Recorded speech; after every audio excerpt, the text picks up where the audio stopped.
Hello guys, कैसे हो सभी। आशा करता हूँ सभी अच्छे होंगे।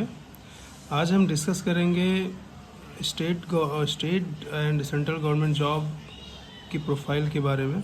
कौन सी जॉब ज़्यादा अच्छी होती है, स्टेट गवर्नमेंट की या फिर सेंट्रल गवर्नमेंट की, सैलरी से और अदर बेनिफिट्स से रिलेट करके हम बताएंगे इसमें।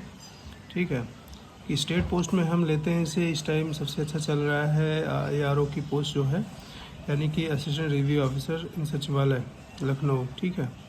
और ये सेंट्रल गवर्नमेंट की जॉब है, जैसे मैं GST इंस्पेक्टर ले लिया या फिर ESO ले लिया या फिर ITI इनकम टैक्स इंस्पेक्टर। ठीक है, या फिर ESO यानी कि असिस्टेंट सेक्शन ऑफिसर।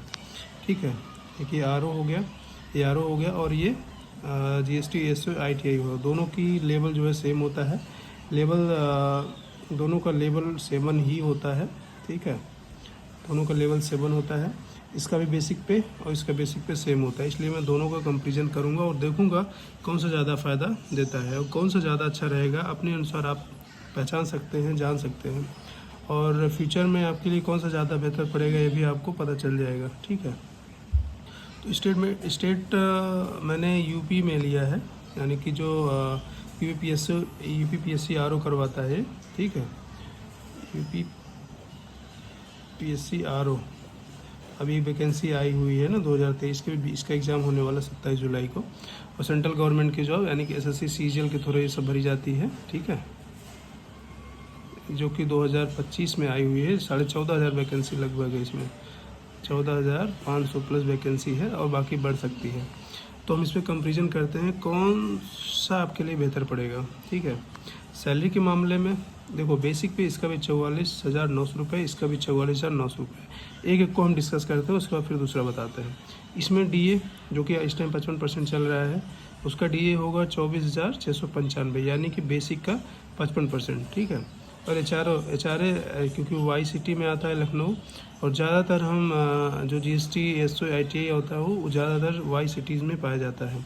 वैसे ZCT में भी होता है, लेकिन ज़्यादातर मैं YCT में लेके चलता हूँ, जो कि TPTA अलाउंस देता है। ठीक है, तो DA मैंने ले लिया, इतना दोनों में सेम होगा DA। लेकिन HRA जो कि YCT में, इसका फिक्स है 5,520, और इसमें 2 BHK, अगर आप ये पैसा नहीं लेते हैं तो आपको 2 BHK हाउस अलॉट किया जाएगा। ठीक है, जबकि इसमें जो है हाउस अलॉट नहीं होता है। अगर मान लो इसमें हाउस अवेलेबल है, आप यहाँ पोस्टेड हो, तो आपको इतने पैसे नहीं मिलेंगे। 8,980 रुपये, जो कि बेसिक का 20% मिलता है अभी। ठीक है, जो कि 7 पे कमीशन चल रहा है उसके अकॉर्डिंग। ठीक है, और इसमें TA कोई TA नहीं मिलता है स्टेट गवर्नमेंट की जॉब में, यानी कि ARO में कोई TA नहीं है, जबकि इसमें TA 3600 है। अगर ये TPTA अलाउंस देता है तो, यानी कि 3600, 900, 1800 और 3600 के रेंज में चलता है ये। 900 ZCT, 1800 YCT, और जो कि नॉन TPTA होता है उसमें 1800 होता है। लेकिन ज़्यादातर हमने लिया है TPTA, जो कि जो ट्रैवलिंग अलाउंस देते हैं वो YCT वाले सिटीज़ को मैंने अकाउंट किया है। अगला TA पर जो DA मिलता है, इसमें कोई भी TA नहीं है तो DA भी नहीं होगा।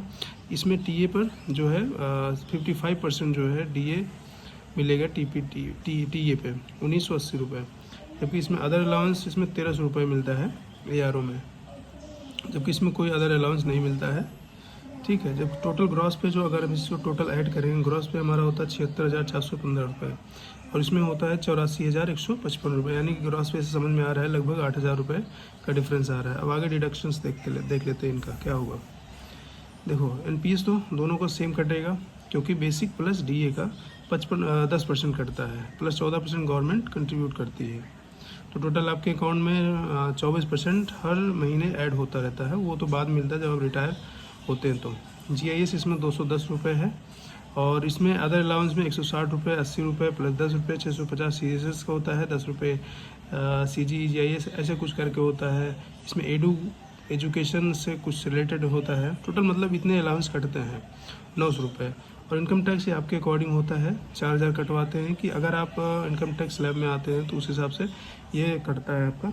अगर आप 4,000 कटवाते हैं तो, क्योंकि दोनों हमने सेम रखा है, नहीं कटवाते उसमें प्लस ऐड कर लेना, नहीं तो ये 4,000 मान के चलते हैं, 4,000 कटता है आपका। तो ठीक है, तो आपका नेट पे यानी नेट सैलरी, यानी जो कि आपके अकाउंट में आएगा, आपके बैंक में आएगा, वो 65,245 रुपये आएगा ARO के लिए, जब आप स्टेट गवर्नमेंट की जॉब कर रहे होंगे तो।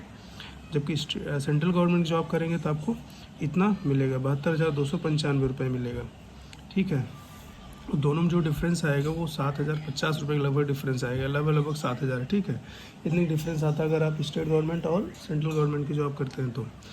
और जैसे ही इंक्रीमेंट बढ़ता है इसमें बहुत बड़ा उछाल भी आता है, समझ लो, क्योंकि सेंट्रल गवर्नमेंट में बहुत जल्दी और सबसे फास्ट जो है इंक्रीमेंट भी मिलता है, प्रमोशन भी मिलता है। ठीक है, बहुत सारी चीज़ें जो इसमें ज़्यादा मिलती है। अदर बेनिफिट हम देखते हैं क्या क्या मिलेगा ज़्यादातर आपको। इसमें डीए अगर बढ़ता है तो इसमें लेट लगता है डीए। ठीक है, जैसे अभी 2% बढ़ा था, 53 से 2% बढ़ा था, इसमें लेट लगेगा, इसमें तुरंत हो जाता है। यानी कि अगले मंथ जैसे आने वाला मंथ होगा सैलरी का, उसी में ऐड होके आ जाता है, और जो बचा हुआ रहता है वो रिमेनिंग बैलेंस में आ जाता है। ठीक है, इसके बाद सैटरडे संडे ऑफ इसमें भी होता है, सैटरडे संडे ऑफ इसमें भी होता है। इसमें परमानेंट, ये सबसे अच्छी चीज़ ये है, आप अगर आप ERO बनते हैं तो आपको परमानेंट लखनऊ में रहने का मौका मिलेगा पूरी लाइफ। इसमें कोई भी ट्रांसफ़र नहीं, एक ही आसपास की बिल्डिंग में ही आपका ट्रांसफ़र होता रहेगा ब्रांच वाइज। ठीक है, इसमें ट्रांसफ़र है 3 साल में आपका ट्रांसफ़र होता रहता है इसमें, और ज़्यादातर चांसेस है आपकी जो पोस्टिंग होगी वो दूसरे स्टेट में ही होती है, क्योंकि इतनी अच्छी रैंक ला पाना कई बार मुश्किल हो जाता है। और इसमें ट्रांसफ़र है ही नहीं कि आप अगर मान लो आप यूपी के हैं और आपका ट्रांसफ़र हो गया गुजरात में, या फिर आपका ट्रांसफ़र आपकी पोस्टिंग हो गई उत्तराखंड में, तो आप परमानेंट उत्तराखंड में ही रहेंगे। ठीक है, कभी भी आपका ट्रांसफ़र यूपी में नहीं हो सकता है। हाँ, डेपुटेशन पे हो जाता है, लेकिन उसका कंडीशन होता है अलग अलग। इसमें वर्क प्रेशर बहुत कम होता है, जबकि इसमें हाई प्रेशर होता है काम करने का। ठीक है, इसमें तो आप जान रहे होंगे काम कैसे किया जाता है। इसमें तो प्रेशर रहता है भाई, काम को कंप्लीट करना ही है। ठीक है, इसमें देखो सेंट्रल गवर्नमेंट की जॉब में क्या है, सैलरी तुम्हें टाइम पे मिल जाएगी। अगर एक दिन मान लीजिए 30 तारीख को सैलरी आती है और 30 को ही संडे पड़ जाता है, तो आपको 29 को सैलरी क्रेडिट हो जाएगी आपके अकाउंट में। लेकिन इसमें क्या है, 4 दिन 5 दिन 10 दिन लेट हो जाता है, कई बार महीनों लेट हो जाता है, लेकिन आपको मिलता है एरियर्स के रूप में, सारा बैलेंस मिलता है। जैसे इसमें आपको आपका डीए बाद में लगता है, तो बचे हुए जिस मंथ से इफेक्ट हुआ है उस पूरे मंथ का जो है रिमेनिंग बैलेंस आपको मिलेगा, एरियर्स मिलेगा। ठीक है, इसमें लीव जो है कैजुअल लीव लगभग 14 मिलता है, सबसे अच्छी चीज़ है, जबकि इसमें कैजुअल लीव केवल 8 मिलता है, यानी कि 6 लीव बैलेंस कम हो जाता है कैजुअल लीव। इसमें अर्न लीव जो है 31 मिलता है, जबकि इसमें 30 मिलता है, इसमें भी एक ज़्यादा मिलता है, इसमें 2 RH, इसमें 2 RH मिलता है, सेम है।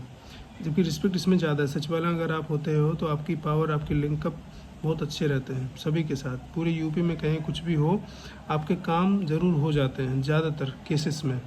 ठीक, क्योंकि आपकी पहचान अच्छी खासी होती है, लेकिन इसमें पहचान बहुत कम हो पाती है, क्योंकि जब आप बहुत अच्छे लेवल पे जाते हैं तब उतना लिंकअप नहीं हो पाता है, कितने भी आप अच्छी पोस्ट पे चले जाएं। लेकिन इसमें क्या है, आप पूरे स्टेट में आपका लिंकअप अच्छा रहता है। ठीक है, इसमें हाई कंपटीशन रहता है, लेकिन वैकेंसी कम आती है। ठीक है, इसमें कंपटीशन बहुत हाई होता है, क्योंकि PCS लेवल के क्वेश्चंस आते हैं, और वैकेंसी इसमें बहुत ही कम आती है। जबकि इसमें कंपटीशन इसके मुकाबले तो कम रहता है, इसमें वैकेंसी ज़्यादा आती है। जैसे इस बार वैकेंसी में 14,500 वैकेंसी आई है सेंट्रल गवर्नमेंट CGL में, जबकि इसमें लगभग 322 पोस्ट हैं RO के लिए। बाकी 450 के लगभग जो है पोस्ट, टोटल पोस्ट इसकी आई है UPPSC RO के लिए। तो आप समझ सकते हैं कितना ज़्यादा कंपटीशन होगा इसमें।